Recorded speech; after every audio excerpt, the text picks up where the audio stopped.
There's no need to change course, but we must raise the bar and never rest on our laurels. History may not remember our names and faces, but we have an opportunity while we're here to create a lasting legacy of good government. It's working. Yes, the snow dance every Idahoan has been doing is working, but also what Idaho is doing is working, according to Governor Brad Little. That was the theme of his 6th State of the State and budget address today. Whatever Idaho has been doing when it comes to our education, our economy, our future workforce, our tax relief, transportation, infrastructure, well, it's apparently working.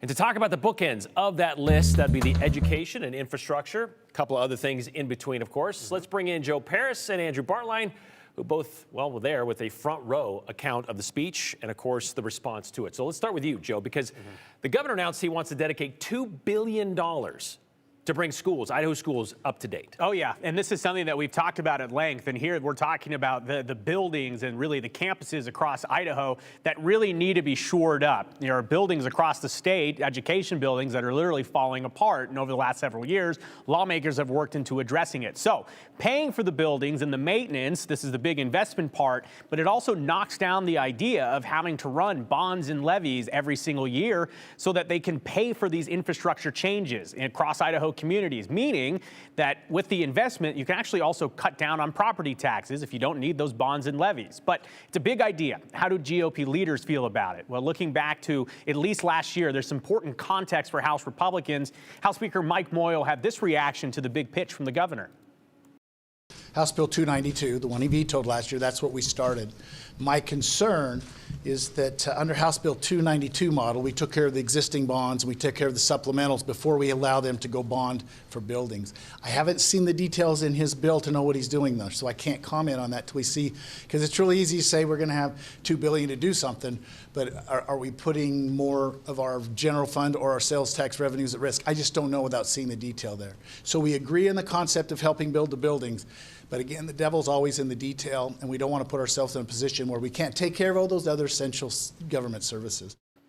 Speaker Moyle also pointing out a very key thing here. All the things that the governor pitched today, they're just proposal, they're just ideas. And so when you talk to lawmakers, oh, what do you think about this? What do you think about that? They haven't seen the fine details yet. So a lot of this is going to need to be fleshed out before we can hear what lawmakers think in terms of yes or no. I can say really quickly, I know there's probably, if there's a question answer period during the State of the State, somebody say, what about the Idaho lottery and all the funds that were supposed to going toward buildings and stuff like that? Looking that up, it's less than $2 billion that they have given to Idaho schools from the time of its inception to last year. So this $2 billion would be basically doubling that up to that point. Yeah, and the money would also be over about 10 years. So about it wouldn't years, just be an instant infusion there. Andrew? Yeah, well, the Dems are certainly pleased to hear that. I mean, there's no complaints, right, when the governor is going to come in and invest in education. This is something they've pushed for as well. So they certainly see the value in this. And with the governor's address on education, making it a priority again, given his reputation, I don't think they're terribly surprised to hear about that. But the details are far from discouraging to make this $2 billion investment. The Dems actually say they're encouraged to make it now because they have concerns about spreading that investment over the decade, as Joe just mentioned. They say it lessens the impact. We speak with House Minority Leader Representative Elena Rebell, and she says $1 billion is needed today, not a decade from now. And if we push this off, that problem's just going to get worse. By 10 years, I think we'll have a lot more needed for repairs. I think the current $1 billion is probably going to balloon to significantly more than that. Plus, as a fast-growing state, we actually need new buildings. It's not enough to just fix the ones we have. At some point, we're going to need to build new buildings, new schools to address the growing population.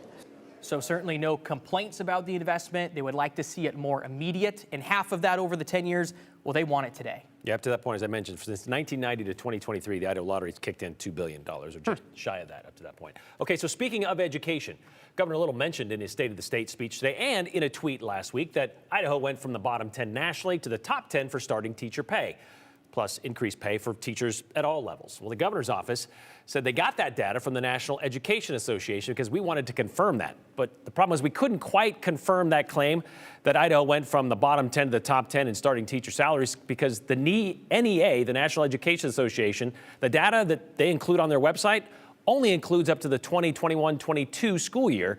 We can confirm, though, that Idaho actually dropped to 51st that year from the year before for average teacher pay of public school teachers. So I guess any move from dead last is obviously a good one.